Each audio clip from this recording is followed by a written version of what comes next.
what's happening around the world and what's happening here at home. A very good evening to you and welcome to Primetime News. I'm Sandro Ferdinando and here are your headlines. News First Headlines. Main sponsor. Valuable Finance, best finance company.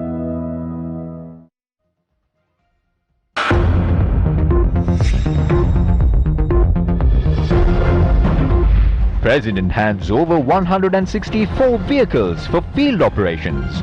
April 21st attack victims receive houses from the Prime Minister. Venerable Valamitiyave Kusaladammathero's funeral to be held with state honours. Farmers stage protests across the country.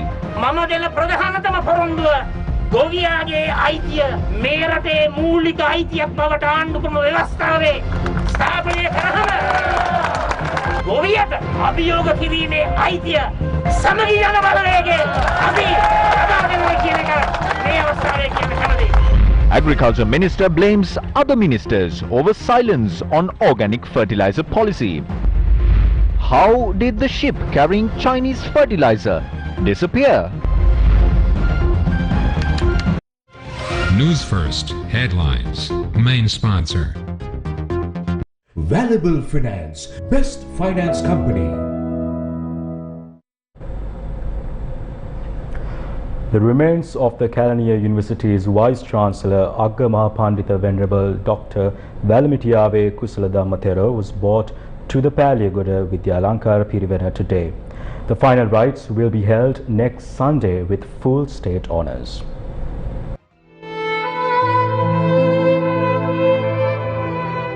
Most Venerable Dr. Valamitiyave Kusaladammathero passed away last night while receiving treatment at a private hospital in Colombo. He was 85 years old at the time of his demise. Venerable Dr. Valamitiyave Kusaladammathero was born on the 20th of February 1937 at the Udakaha Valamitiya village in Damadeniya, Kurunagala. He was ordained as a Venerable Thero on the 7th of January 1954. Venerable Kusaladammathero served as the head of the Vidyalankara Pirivena in Palyagoda. Venerable Dr. Kusaladammathero was engaged in religious and social services for a long period of time and did a yeoman service for the betterment of students. Venerable Kusaladammathero served as a consultant to several ministries including religious affairs, education, mass media and cultural affairs. At the time of his demise, the Thero held many positions including as Chancellor of the University of Kelaniya, the Chief Sanganayak of Chilau and Colombo, and the head of the Vidyalankara Pirivena in Palyagoda. The Thero played a key role in teaching Buddhism for the future generations of the country by preserving the traditions of the Mahasangha.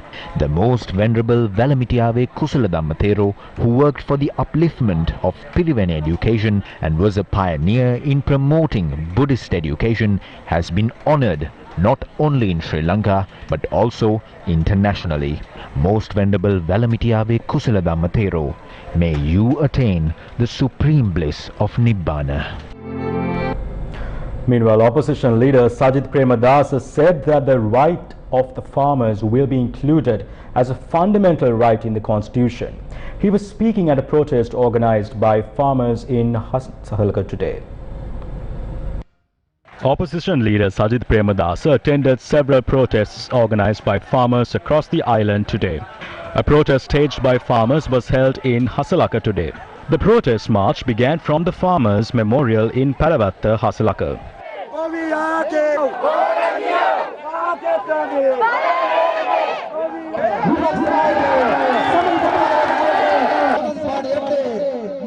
Before addressing the farmers, opposition leader Sajith Premadasa paid floral tribute to the only memorial for farmers along with farmers in Minipe.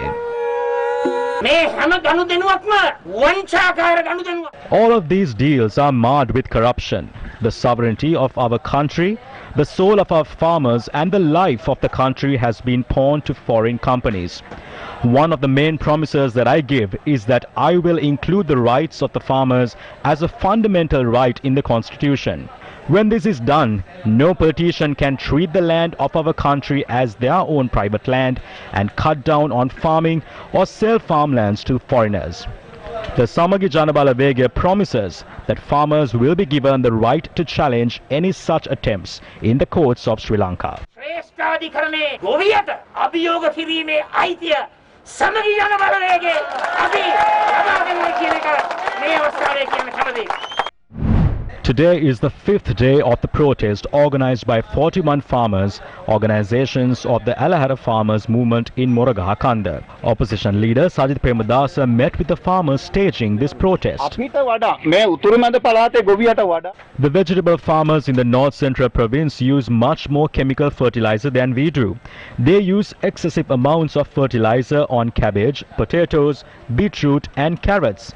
Do the people there have kidney diseases? No, they do not. There is an issue in the water here. If you ever become the president of this country, what will your stance be on this matter? Clarify this to our farmers.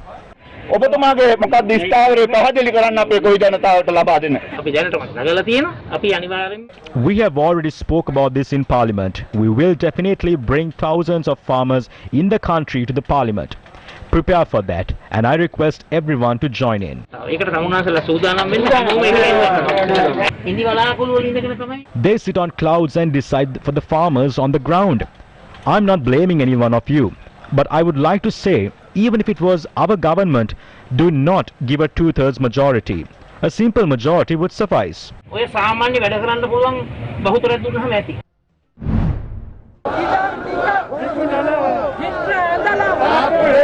The All Ceylon Farmers Federation held a protest in Hambantota today. Members of 12 farmers associations engaged in the protest, demanding a solution to the fertilizer crisis. The farmers marched from the Suchi village in Hambantota to the district secretariat.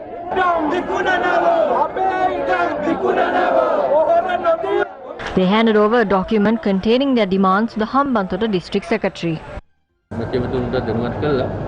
We will take steps to address this problem if the ministers or parliamentarians inform me about it. We have taken steps to buy almost the entire amount of organic fertilizer required in the area. Farmers haven't received even a single grain of fertilizer. How can they cultivate crops? It costs about 60,000 to till the fields and to plant seeds. Farmers are afraid whether they will be left helpless after reaping a low harvest despite spending heavily to cultivate. Are farmers ready to believe that they would be compensated if the harvest drops? No. This is the voice of the farmers. මේ ගොවි ජනතාව පිළිගන්න සූදානම්ද? ඔන්න ගොවියාගේ හඬ රාජපක්ෂවරුන්ගේ ගමේ ගොවියාගේ හඬ.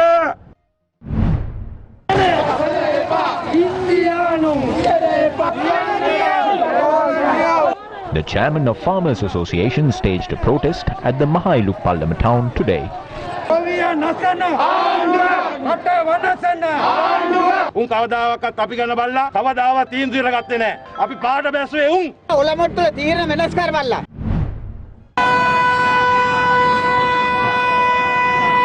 Meanwhile, the National Farmers Organization held a motor rally from the Kande Puhulpola town demanding a solution to the fertilizer crisis. Farmers staged a protest in Bogahakumura as well.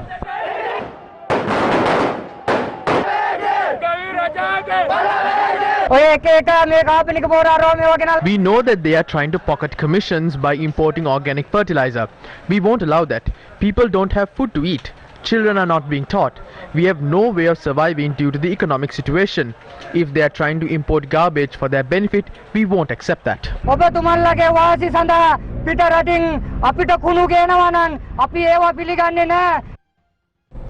Agriculture Minister Mahindananda Alutgamage has criticized the Health and Environment Ministries for not promoting organic fertilizers.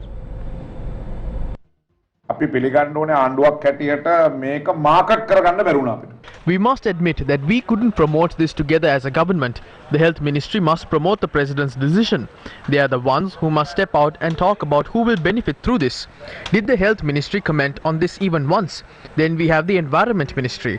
Did the Environment Ministry comment on the damages this is causing to the environment? As I have always said, we must admit that as a government we couldn't promote this properly. That was the biggest mistake of ours. What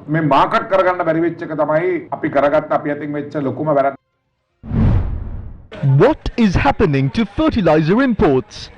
Sri Lanka is currently importing fertilizer from India and China. The government has already imported 45,000 litres of liquid nano-nitrogen fertilizer from India.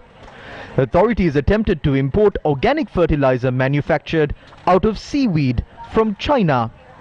But a crisis has arisen after concerns arose over these deals and when details emerged on the substandard quality of the products from China.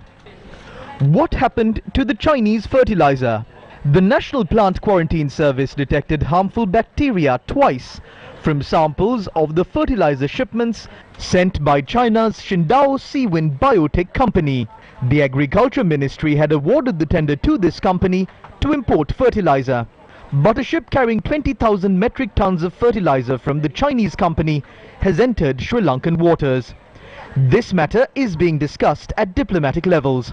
Yesterday, the Chinese ambassador to Sri Lanka, Ki Zhenghong, had met Prime Minister Mahinda Rajapaksa. The Prime Minister's Secretary Gamini Senarath, Central Bank Governor Ajit Niwad Cabral, and the Prime Minister's Chief of Staff Yoshitha Rajapaksa were present at the meeting. The Prime Minister is of the clear stance that the shipment won't be accepted. After the ship goes to China and brings down products that meet our specifications, then we will accept it. We can test it again and import it. Therefore, we don't need to turn this into a diplomatic problem. We haven't said that we have rejected the fertilizer from China. We have only said that there is a problem with this shipment. We will have no problem if the ship goes back and brings down a shipment that matches our specifications. We will accept the product only if it meets our standards.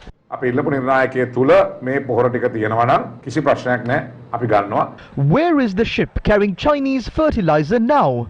On the 22nd of September, the Hippo Spirit ship carrying 20,000 metric tons of organic fertilizer left for Colombo from China's Qingdao port.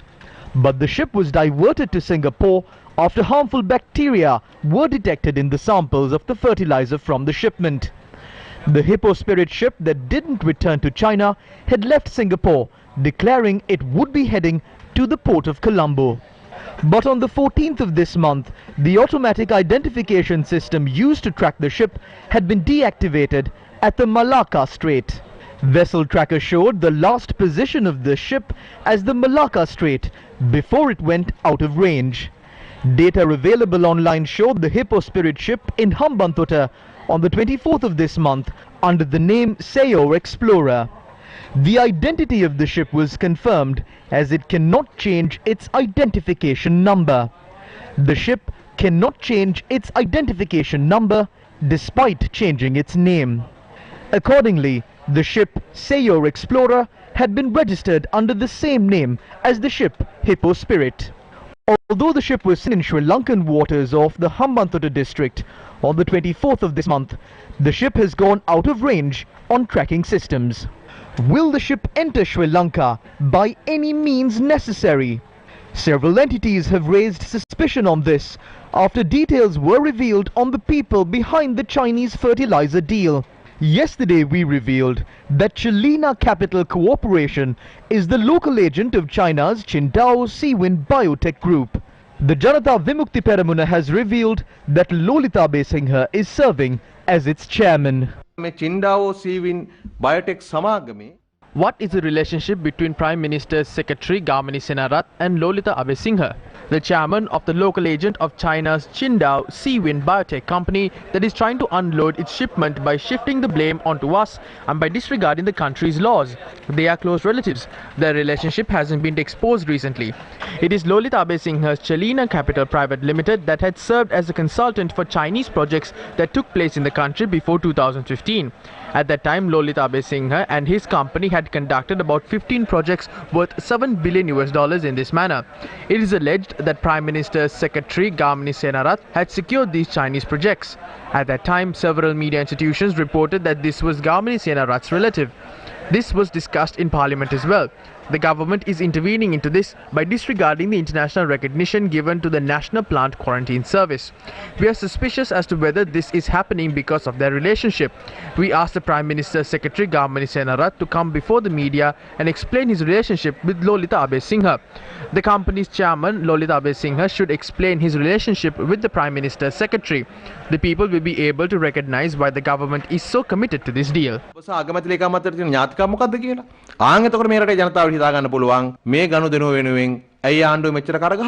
The Agriculture Minister responded to this claim today. I am not aware of their relationship. When we called for international tenders, a Chinese company had submitted its tender. It has a local agent. The local agent might be the one you are referring to. That's because we are dealing with that agent. The problem there is not the agent. We had called for international bids. The person whom you're referring to might be in it. But I am not aware of the relationship. He might have some relationship, but we aren't responsible for that. International tenders were called. If a legal process has been followed, there is no point in discussing it further. ඒක අපිට අදාළ නැහැ. මේක ජාත්‍යන්තර ලන්සුවක් ඇදවලා නීත්‍යානුකූලව සිද්ධ වෙලා තියෙනවා නම් අපේ ඉන්හිහාට අනිත් පාර්ශ්ව ගැන අපිට කතා කිරීමේ තේරුමක් නැහැ. What happened to the deal to import liquid nano-nitrogen from India? The Indian fertilizer import deal is also shrouded in controversy.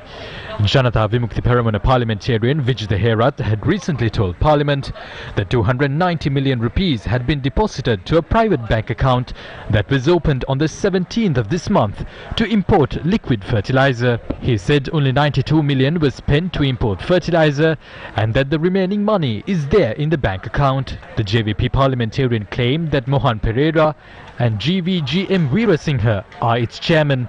The Sri Lanka India Trade and Investment Promotion Chamber had issued a statement on behalf of United Farmers Trust Limited denying these claims. The statement identified 5 shareholders of the company.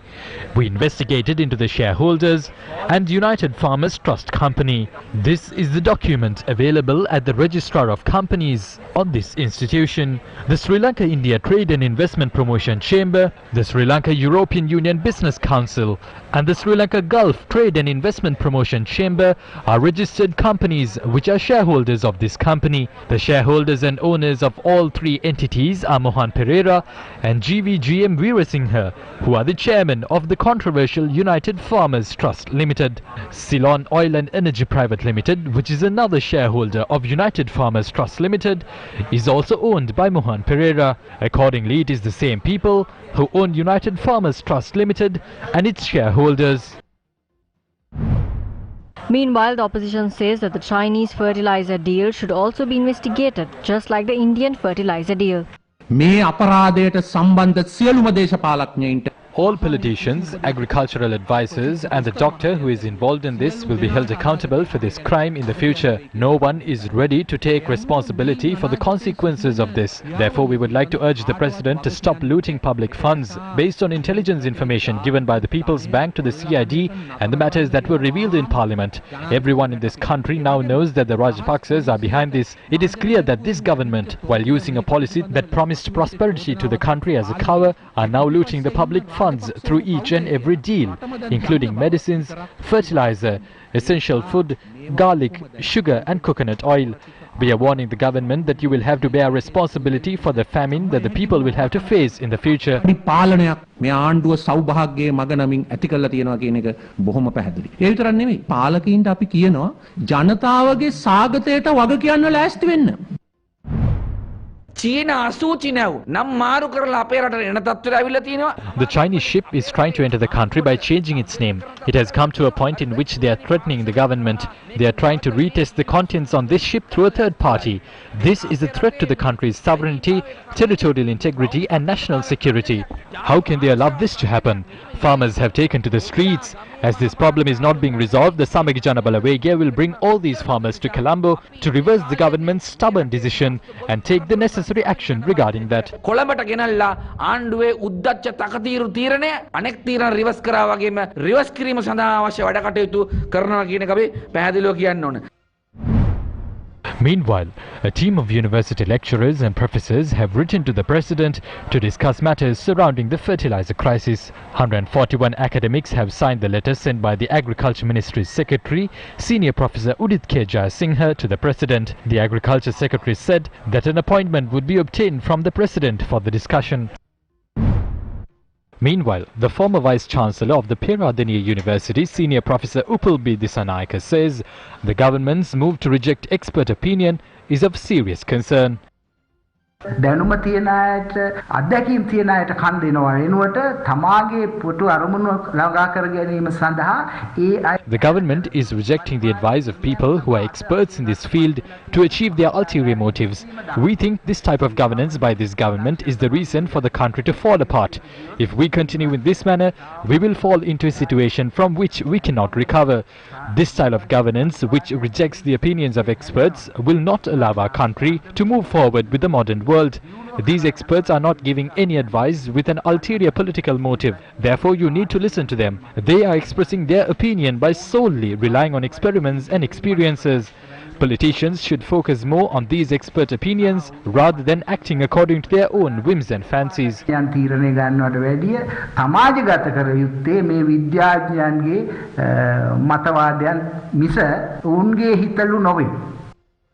We have more news in store for you, but first a quick TV1 News First, main sponsor. Students complete the ACBT University Entry Foundation in 8 months for 288,000 rupees. Do your online shopping with Sambole.lk. Home delivery and pickup now available. Sambole.lk. A meeting between President Gotabaya Rajapaksa and leaders of government-affiliated parties began at 6 this evening. According to our reporter at the location, the meeting is still ongoing and preparations for the budget and the future journey of the government are being discussed at the meeting. The meeting is being held at Temple Trees.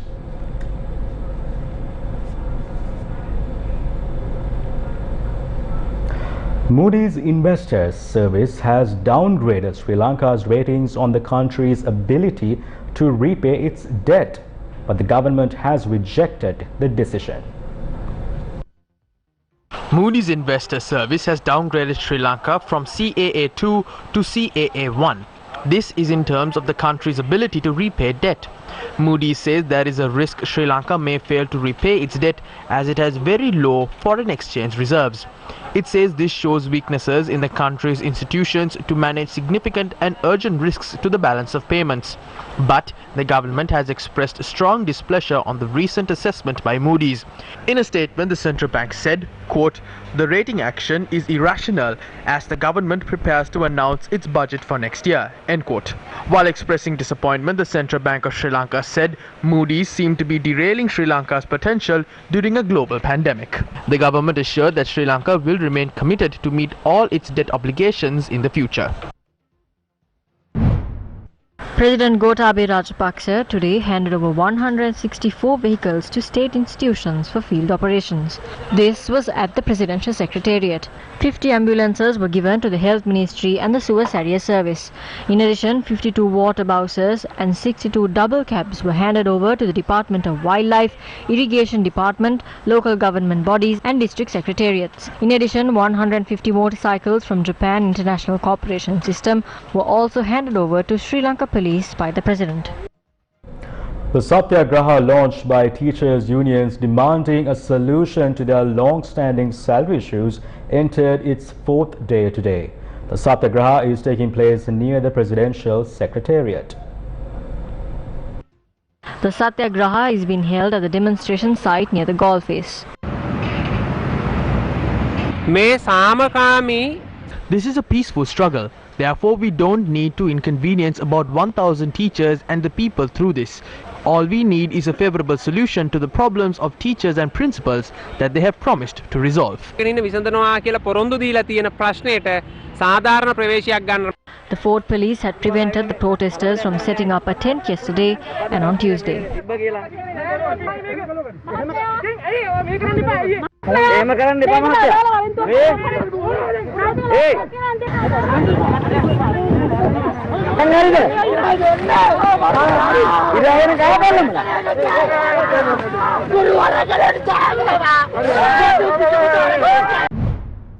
Meanwhile, the National Trade Union Centre convened a media briefing demanding to increase salaries by 10,000 rupees through the budget. The National Trade Union Centre represents nearly 70 trade unions. The government must intervene to increase the people's income when the cost of living increases. The best chance to do that would be through the budget. Now the government says it doesn't have money. Let them hide the money that has not been exposed. But the money that has been revealed has to be brought to the country. Otherwise, don't ask us whether it's fair to ask for a 10,000 rupee increment. Don't ask us whether this is the right time to do that. Don't ask us how that should be done. If the rulers ask how it must be done, we will tell them how to do it, but it may offend them. අපෙන් කොහොමද දෙන්නේ කියලා අහන්න එපා. කොහොමද දෙන්නේ කියලා පාලකයෝ අහන්න ගියොත් අපිට දෙන්න ක්‍රමත් ඕන තරම් කියන්න පුළුවන්. ඒක ඔයගොල්ලන්ට ගොඩක් රිදෙන්න පුළුවන්. මේ දැම්ම කියන්නේ The government should increase salaries just as they are increasing the cost of goods. Otherwise, we are ready to meet them on the streets to resolve this matter. දෙනුව බේර ගන්න අපි සූදානම්. Several activities are being declared open at the Colombo port city to attract foreign investment to the country. The Colombo Dunes ATV track is one of the latest attractions at the Colombo port city. It was declared open today by Minister of Sports Namal Rajapaksa. The public will be able to enjoy an adventurous sporting experience through this project. Minister Namal Rajapaksa and Tourism Minister Prasanna Ranatunga took a ride at the launch of the project today.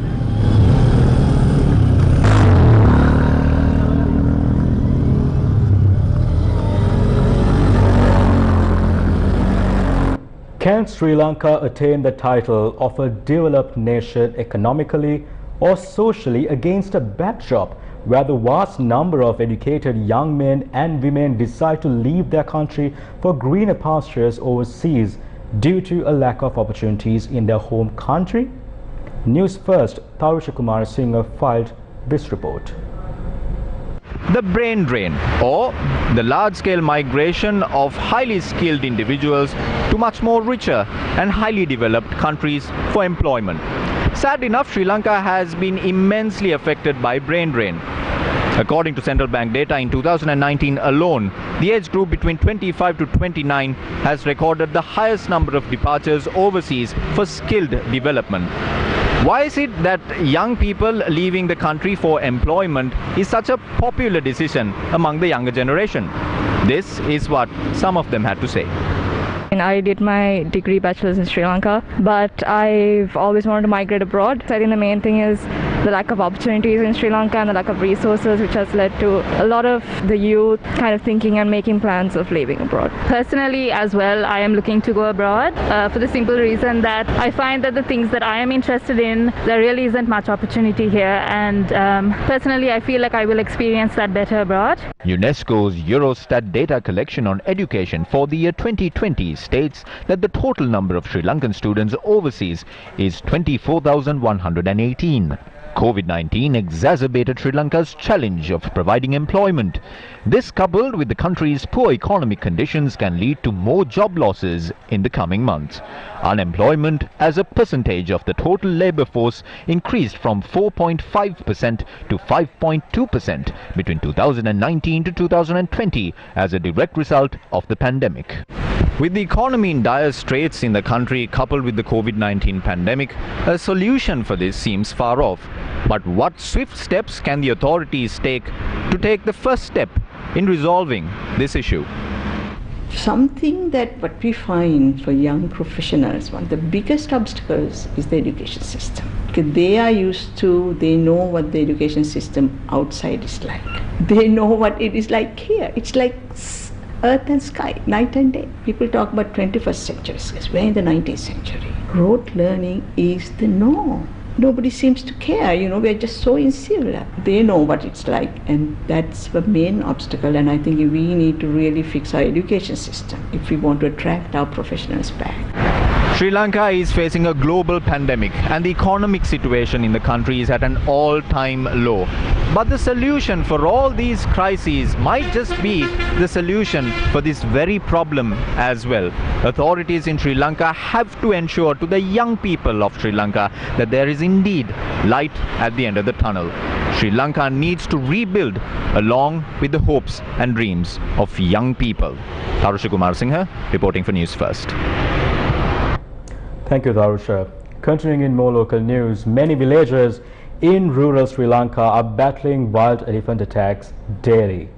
Yesterday, it was a problem of protecting their lives.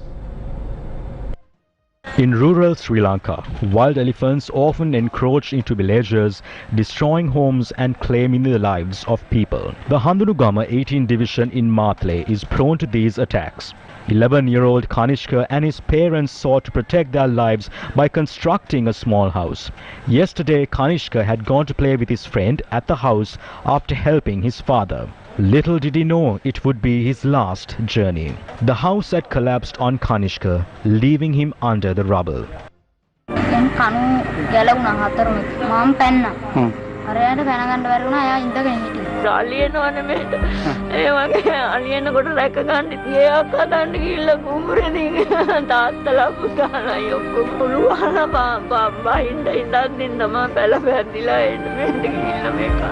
The house the family planned on building is now a funeral home. Kanishka had departed on a journey never to return again. An electric fence wouldn't have forced villagers to take these risks. Minister of Justice, President's Counsel Ali Sabri highlighted the importance of the preservation of the rule of law in the country. He was speaking at an event organized by the Colombo Law Society today.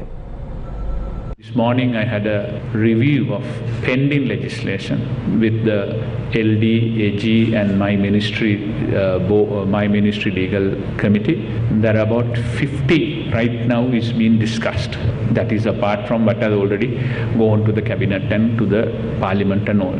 So we have worked very hard, but it could not have been possible if not for the unstinted support from the members of the bar. Most of them worked voluntarily to support that. Bar had always stood for the right of the people and for the rural law. The launch of the Colombo Law Society exclusive privilege card was held at the Bar Association Auditorium in Colombo today. The president of the Bar Association, President's Council, Salia Piris, attended the event as a guest of honor. As the minister said, rule of law is something which is very fundamental to our profession. Without the rule of law, without the independence of the judiciary, our system cannot function. This is the time we are talking of one country, one law, but I think what is most important is the rule of law. And rule of law also means a respect for human rights, respect for fundamental rights, and which is also very vital to all of us. We need to strengthen and keep strong the institutions of our country, whether it be the judiciary or other independent institutions, whether it be parliament, they need to be strengthened. The Center for Policy Alternatives has called on the government to rescind the Presidential Task Force on One Country, One Law. Issuing a statement, the Center for Policy Alternatives said it is deeply shocked and disturbed by the appointment of the latest presidential task force mandated to implement the One Country, One Law concept, including the drafting of a law to give effect to it, headed by Galagoda Athe Jnanasara Thero.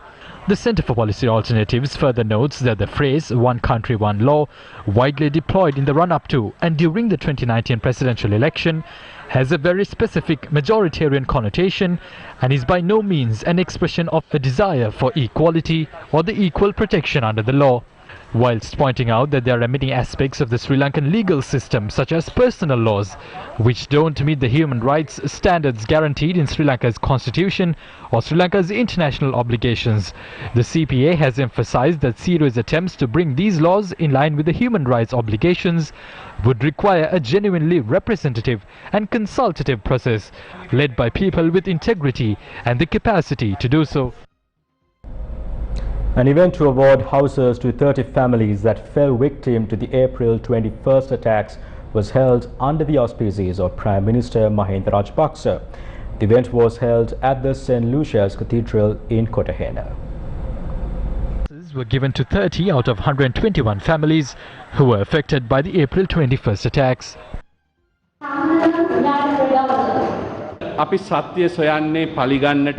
We are not looking for the truth to seek revenge or to hurt anyone. It is only through learning the truth that we can find peace. Who was behind this? Who aided in carrying out this attack? Who financed it? And also who failed to fulfill their duties? All of these needs to be revealed. If the details of these are revealed, the people affected by the attack can find some solace. In our pursuit of the truth, we are ready to forgive. But first we need to find out who was responsible for this. We expect the intervention of the government to achieve this. There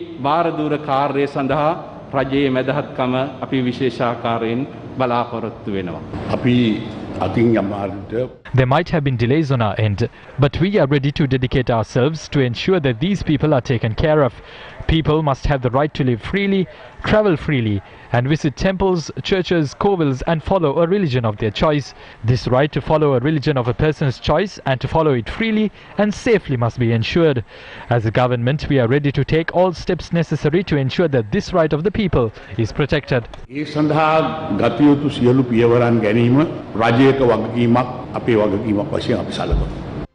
Sri Lanka has faced multiple disasters in its waters over the last few years. This has created questions on whether the government can reduce marine pollution. Teams of volunteers are cleaning up a beach in Colombo.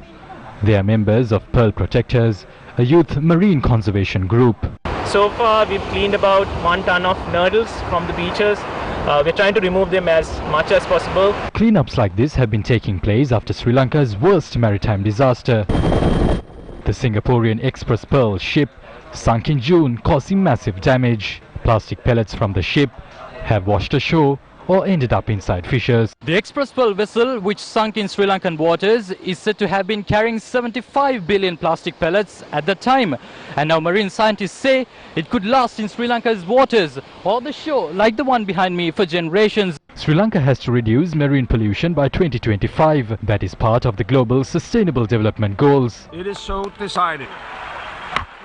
But experts say pollution is on the rise. After Express Pearl, yes, lots of pebbles and nurdles committed in our coastal waters. Extracting all the pebbles and nurdles has become very difficult. Country needs much more planning and much more attention to control this plastic pollution. The waste management is most important. For the moment, we have some rules and regulations, but what we need is the proper application at grassroots level. 1.6 million plastic items were found within a kilometer on Sri Lanka's coast in 2018. The recent disaster means more trouble. It's very difficult to say is Sri Lanka achieving the sustainable goals, because you will have these type of events which will happen. As we leave the beach, more plastic pellets are yet to be cleaned. It's a sign that a greater challenge lies ahead. A new history of revolution and empire by Sri Lankan historian Professor Sujit Sivasundaram of the Cambridge University has won the 9th British Academy Book Prize for Global Cultural Understanding 2021. It was announced in London that waves across the South a new history of revolution and empire by historian Professor Sujit Sivasundaram has been named winner of the British Academy Book Prize. Sivasundaram is a professor of world history at Cambridge and was born and educated in Sri Lanka. The president of the British Academy, Julia Black, said, quote-unquote, "This prize celebrates the role of non-fiction literature in expanding our knowledge and understanding of cultural identity and difference. This year's winning book is a masterclass in what can be achieved through exceptional research." As we face our futures, we need there to be space for modes of solidarity across nations and peoples in the global South. My wish is that this book is read and critiqued in such an exchange. I also hope that in a small way, it highlights the need to challenge dominant modes of writing which too easily universalize or which stick too closely to definitions of national, cultural, and area-based research.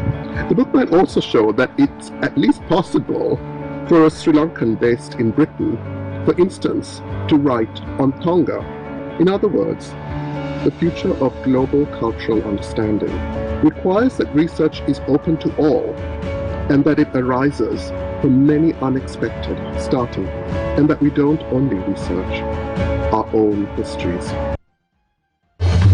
Army Commander General Shavindra Silva has given a warm welcome at the home of the 4th Guards Tank Division in Moscow today. We leave you tonight with that story. Good night.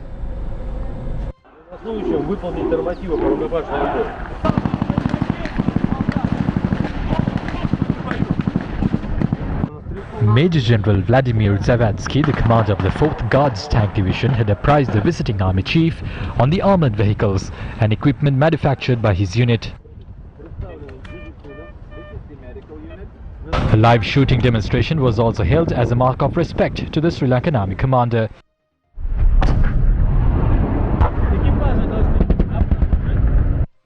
The Russian military had agreed to train Sri Lanka Army personnel on firing and driving simulators that are used for constant training, power and the environments at large. Товарищ генерал, запрещается вставлять магазин.